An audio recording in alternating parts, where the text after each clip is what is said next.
Paramahansa Yogananda, Autobiografia de um Yogi, capítulo 38, Lutero Burbank, um santo entre as rosas. O segredo para produzir plantas de qualidade superior, além do conhecimento científico, é o amor. Lutero Burbank disse essas sábias palavras enquanto caminhávamos no seu jardim em Santa Rosa. Paramos então diante de um canteiro de cactos comestíveis.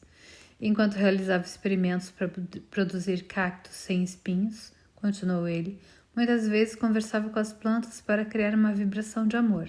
Vocês não têm nada a temer, dizia para elas. Não precisam de espinhos para se defender. Eu as protegerei. Gradativamente, a benéfica planta do deserto produziu uma variedade sem espinhos.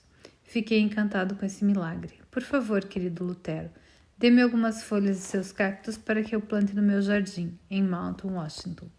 Um jardineiro que se encontrava por perto fez menção de arrancar as folhas, mas Burbank impediu-o. Eu mesmo vou tirá-las para o Swami. Ele me deu 3 folhas que depois plantei. Tive a alegria de vê-las crescer até ficarem bem grandes.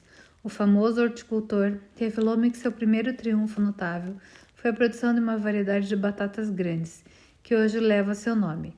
Infatigável, como todos os gênios, Burbank continuou a apresentar ao mundo o aperfeiçoamento da natureza por meio de centenas de cruzamentos entre plantas. Novas variedades Burbank de tomate, milho, abóbora, cerejas, ameixas, nectarinas, morangos, papoulas, lírios e rosas. Focalizei minha câmera fotográfica em Lutero, que me levava para ver a famosa nogueira com a qual provara que a evolução natural pode ser enormemente acelerada. Em apenas 16 anos, ele disse que essa nogueira iniciou uma abundante produção de nozes. Sem ajuda, a natureza teria levado o dobro do tempo. Nesse momento, a filhinha adotiva de Burbank irrompeu no jardim brincando com seu cachorro. Ela é minha planta humana, disse Lutero, acenando afetuosamente para ela. Hoje, vejo a humanidade como uma enorme planta que, para cumprir seu destino sublime, precisa apenas de amor, das bênçãos naturais de grandes espaços de ar livre e de selecionar com inteligência o cruzamento de raças.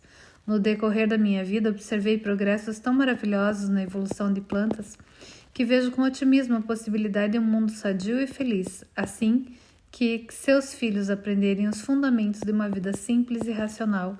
Devemos retornar à natureza e ao Deus da natureza. Lutero, você ficaria encantado com a minha escola em Ranchi, suas aulas ao ar livre e seu ambiente de alegria e simplicidade. Minhas palavras tocaram no ponto mais sensível do coração de Burbank, a educação infantil. Ele me crivou de perguntas, demonstrando o interesse que fazia brilhar seus olhos profundos e serenos. Swamiji, ele disse por fim, escolas como a sua são a única esperança para a vinda do prometido milênio da justiça social, paz e felicidade. Estou revoltado com o sistema educacional do nosso tempo que isola os alunos da natureza e anula a individualidade. De corpo e alma, compartilho com você seus ideais práticos de educação. No momento em que eu me despedia do gentil sábio, ele autografou um pequeno livro que me deu de presente. Aqui está meu livro, The Training of the Human Plant. Novos métodos são necessários e precisam ser corajosamente colocados em prática. Muitas vezes as tentativas mais arrojadas foram as que alcançaram melhor resultado para produzirem melhores frutas e flores. De forma semelhante, as inovações educacionais para crianças precisam ser feitas com maior frequência e determinação. Li o pequeno livro naquela mesma noite com grande interesse. Prevendo um glorioso futuro para a raça humana, ele escrevera: uma planta, depois de ter fixado certos hábitos, é a mais teimosa das coisas vivas deste mundo, a mais difícil de se dobrar.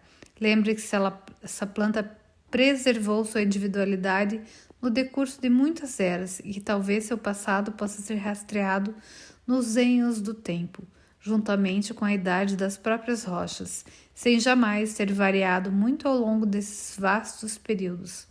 Podemos pressupor que depois de tantos milênios de repetição, essa planta desenvolveu uma espécie de vontade cuja tenacidade não tem paralelo.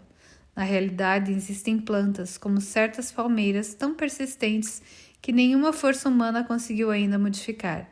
Comparado à determinação de uma planta, a vontade humana é fraca, mas observe como a obstinação ancestral da planta é quebrada simplesmente pela introdução de uma nova vida, por cruzamento, o que produz uma poderosa mudança.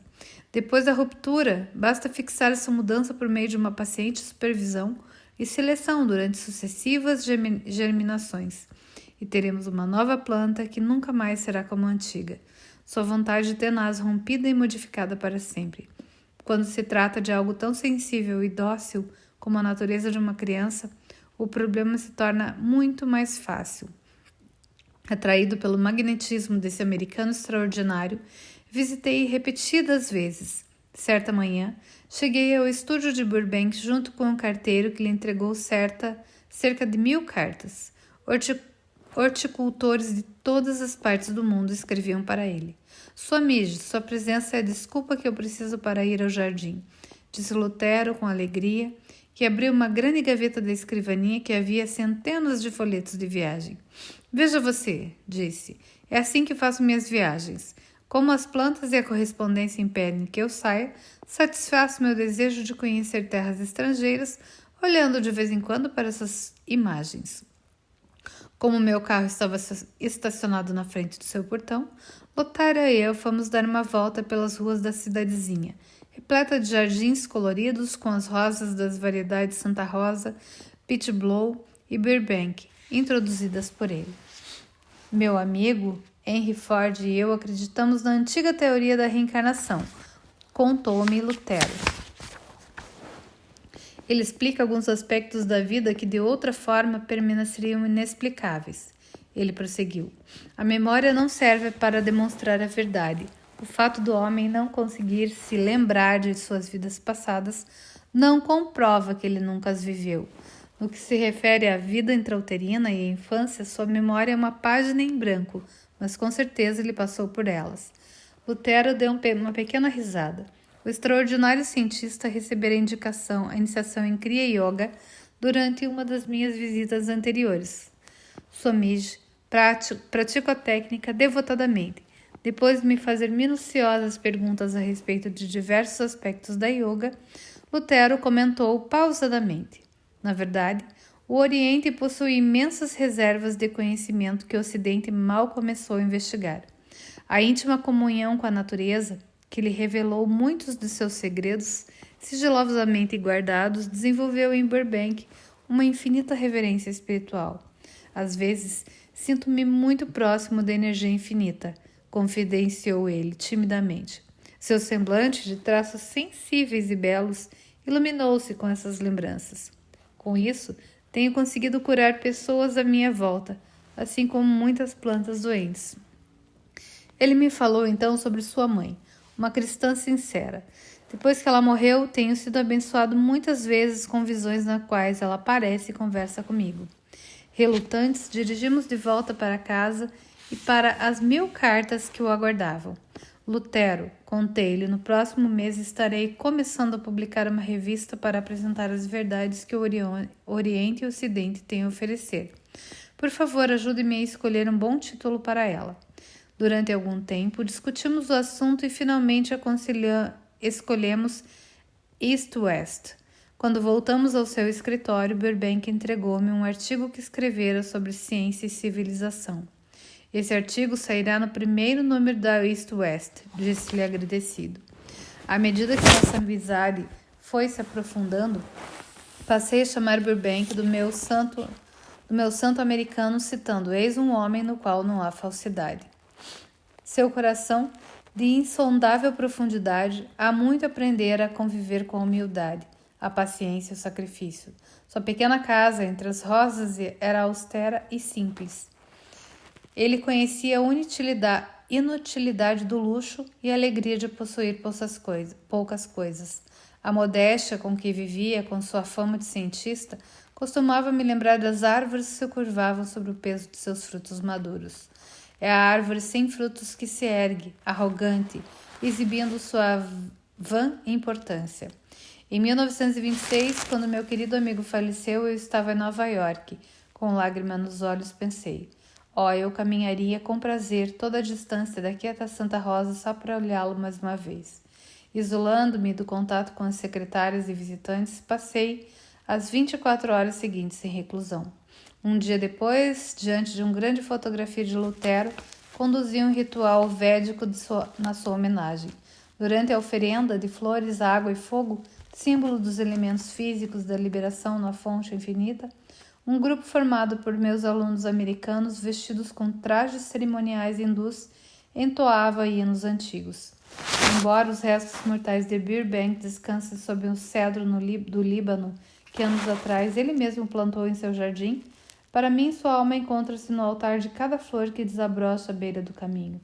Recolhido por algum tempo na amplidão do espírito da natureza, não é Lutero que sussurra em seus ventos e passeia com suas auroras? Seu nome faz parte do idioma vernáculo. O Webster New International Dictionary tem um verbete para Burbank, que aparece como verbo transitivo com a seguinte acepção: cruzar ou enxertar uma planta, de maneira figurada, melhorar qualquer coisa desde um processo até uma instituição, selecionando as boas qualidades e rejeitando as más, ou adicionando características favoráveis. Meu bem-amado Burbank, exclamei após ter lido essa definição. Seu próprio nome agora é sinônimo de bondade. Agora ele deixa uma carta. Examinei o sistema Yogoda do Swami Yogananda, que na minha opinião é ideal para treinar e harmonizar as naturezas físicas, mental e espiritual do homem. O objetivo do Swami é fundar no mundo inteiro escolas que ensinem como viver, nas quais a educação não consistirá apenas no desenvolvimento intelectual, mas também no treinamento do corpo, da vontade e dos sentimentos. Por meio do sistema Yogoda de desenvolvimento físico, mental e espiritual, fundamentado em métodos simples e científicos de concentração e meditação, a maioria dos complexos problemas da vida podem ser resolvidos, e a paz e a boa vontade reinarão na Terra. A ideia do Swami a respeito de uma educação correta é puro bom senso, livre de todo misticismo e perfeitamente prática. Se não fosse assim, ele não contaria com a minha aprovação. Fico feliz por aproveitar essa oportunidade para, com prazer, juntar-me ao Swami neste apelo em prol de escolas internacionais da arte de viver, que, se forem estabelecidas, chegarão mais próximas do que tudo o que conheço para trazer ao mundo o milênio. Lutero Burbank. E a gente termina aqui o capítulo 38. História linda, né? E quantas pessoas realmente têm essa conexão com a Terra? Tudo são conexões.